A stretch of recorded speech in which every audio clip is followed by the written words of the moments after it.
So I've been playing a little bit of the Sonic Racing Crossworlds network test beta thing that's been running over the past couple of days, and I wanted to talk about it. So first things first, before I get into it, this game is technically still in a beta state, so anything I could say might be subject to change in the final release. But considering this game releases in just under 4 weeks, I would not expect there to be any major changes to the game between now and then.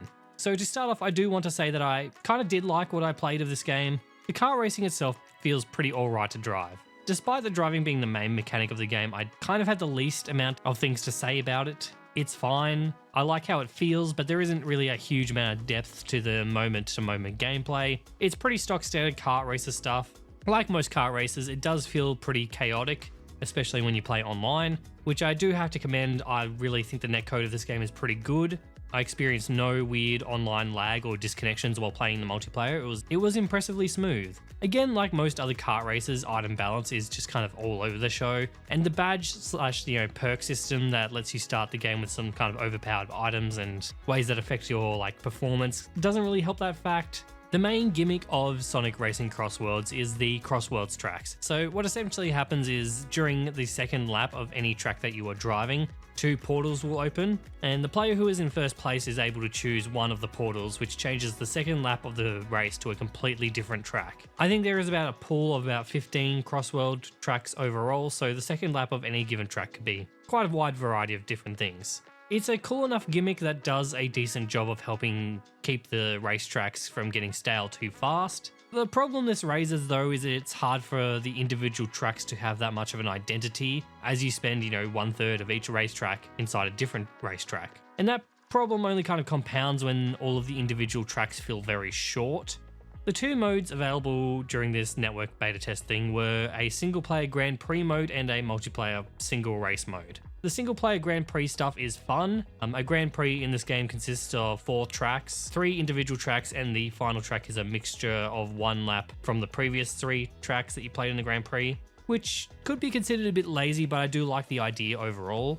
It does feel like they are doing a full commitment to the Crossworlds theme of the game, which is good, and the final track does kind of thematically tie together everything that you just played in the Grand Prix, which I do like. Another feature I liked in the single player Grand Prix system was the rival system, which at the beginning of a match will choose a different character as your rival, and the rival characters will seem to act more aggressive to you during the races, and also lets your characters have a bit of fun extra dialogue if you pass them, or target them with items, or if they target you with items or hit you or pass you and stuff like that. It feels kind of like a more in-depth version of the system from SSX Tricky, which I love. It's all good stuff. It gives a little bit of an extra flair to the races that I like. So I imagine that the full game will have more game modes, but the only multiplayer mode available in the network test demo thing was a single race mode where you matchmake into a game, play a race, and then afterwards the lobby disbands, and then you need to matchmake a new lobby full of people to play another single track. I mean, the matchmaking never took too long, but at the same time, the amount of time spent in lobby compared to the time spent in game was way off. Especially seeing as, some of the tracks are very small and the races can go by very quickly, which makes it hard to get into a groove of playing. It's all very stop, start, which I didn't really like. I feel like the game needs a continued lobby system to, probably help with keeping flow in the multiplayer. Like I said, there is only kind of 1 mode in the multiplayer, so we don't really know what else is out there. I kind of hope that the multiplayer will take advantage of the rival system from the single player. I don't know if it'll be implemented at all in multiplayer, but it feels like it would be a major wasted opportunity if they don't utilize it at all. I feel like that could be really cool. There was also this festival event which happened towards the end of the beta, which unlocked Joker from Persona as a playable character, and also some new team race modes, which were pretty fun and swapped up the gameplay a little bit. But again, it was all just single race stuff. So re-entering a lobby every time the race ended to restart a race with a new lot of players. The only difference this time being that almost everyone was just Joker from Persona because he had just been unlocked for a limited amount of time. This does give insight to how events will probably work in the main game though. It does feel kind of like mobile gamey FOMO-like, which does worry me just a little bit. Swinging back over to the positive side again, this game looks absolutely gorgeous. The art design of the game is fantastic. The tracks look amazing. The character animations are good. It might seem trivial now because it has been done in car races for years now, but I do like that the characters have unique animations for passing other players and hitting them with items and stuff. It looks great. And from an art style perspective, the game looks great and feels great and feels like it has a lot of life to it. To keep going with positives, I like that the game has a decent amount of customizability, from choosing the parts on your cars to tinker with its stats, to even customizing the colors and putting decals on your karts and kind of really making them your own. This is the kind of stuff that really does set this game apart from other kart races, and while it does feel a little limited, this is the kind of stuff that I kind of expected from like the new Mario Kart. More intricacy, more expression. I do like it when games give you more ways to kind of individually express yourself with customization. Something I'm a little bit iffy on in this game is the music. Some of the tracks are great, like the one that plays during the Sand Road track. I really like that one. But the mixing of songs in certain tracks seems just completely off. Certain instruments in a track feel like they're way too loud compared to others. Like anything that has like a piano in the track is almost certainly going to be louder than the other instruments, and it sounds way off.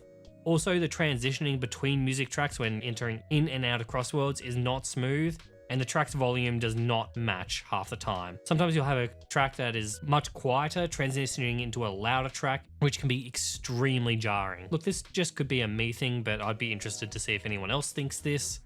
Moving on to performance, this game ran very well on my PC. A solid 60 FPS across the board with no dips that I could see. And yeah, considering this game looks good, I'm pretty happy with how it performs. That being said, the game is currently locked to a maximum of 60 FPS, which is pretty disappointing to see on PC. Not a complete deal breaker, but I think with how good the game does look, I'd like to see what it looks like running at, 120 FPS with a matching refresh rate, because I think there's a potential for the game to look amazing. Coming into release, Sonic Racing Crossworlds has a lot of things going against it. For starters, its main competition, which is going to be the newest Mario Kart, which luckily for Crossworlds is only available on Switch 2, while this game is going to be on all major platforms with crossplay. So there is a market there that this game can take advantage of. But if I were to pick between this and the new Mario Kart, I'd probably go with the new Mario Kart. I think a lot of people would also make that same choice. Like, yeah, Mario Kart World may be a little lean content-wise, but the base level of polish from the gameplay to the music to, well, everything is pretty top tier. That and Knockout Tour is one of the funnest game modes I've played in any kart racer, period. And I get that it's not like you have to pick a side. It's not like, oh, you have to play Mario Kart or you have to play Sonic Racing, but when they are both fully AAA price titles, for some people, they may only have the choice of one. So Sonic Racing Crossworlds is going to be priced at 107 Australian dollars or $70 US on release, and that is one hell of a hard sell. Even though for the most part I enjoyed what I played of Crossworlds, that is nowhere near enough to sell me on the price of this game. And look, to be fair to Crossworlds, I don't think Mario Kart World is really worth the asking price for that game either, unless you get it bundled with the Switch 2. Which in my opinion isn't really a console worth getting yet until there are a few more, quality exclusives. It's getting there, but I wouldn't really call the purchase worthwhile yet.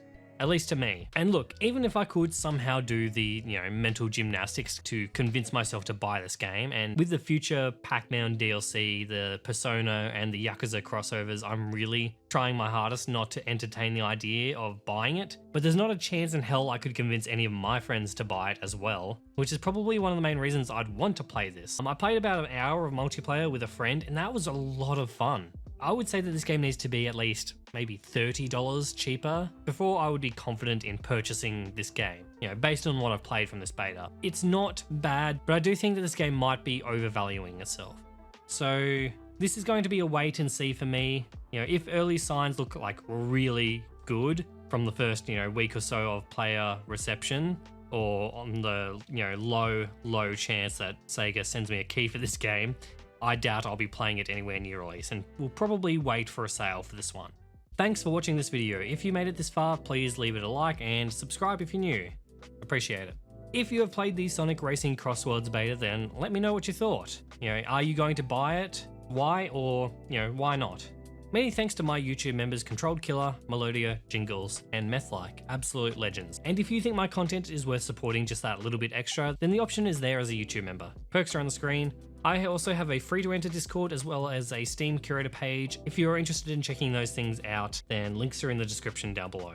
Thank you again for watching, and I will see you all next time with I have no idea what. There are a million games coming out over the next couple of weeks, and there's already been a bunch that I've already missed over the past couple of weeks as well. So I don't know. We'll see what comes up. See ya.